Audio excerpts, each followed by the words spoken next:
ফাজালে সাদাকাত হইতে পড়া হইতেছে। আর একটু গভীরভাবে চিন্তা করিলে এই কথা অত্যন্ত পরিষ্কার হইয়া যায় যে সমস্ত দুনিয়ার অন্তরসমূহ কেবল তাহারই হাতে।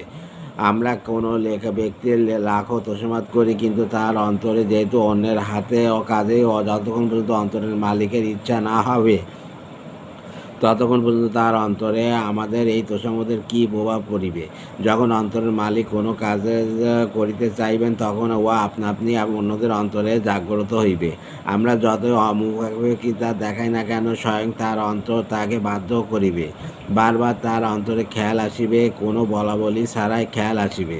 এই জন্য যদি নিজের প্রয়োজনের জন্য আবেদন পেশ করার জায়গা থাকিতে থাকে, তবে তা একমাত্র সেই পবিত্র সত্তাই।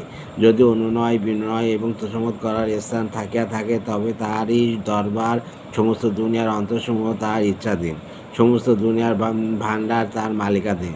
যে হে আল্লাহ, আমার কোনো যোগ্যতা ছাড়া, বরং আমার যোগ্যতার বিপরীতে কেবল আমার মেহেরবানির দ্বারা এই নাপাকের এই মূল্যবান অংশ দান করিয়া দিন, কেননা আপনার দানের জন্য যোগ্যতার শর্ত নাই।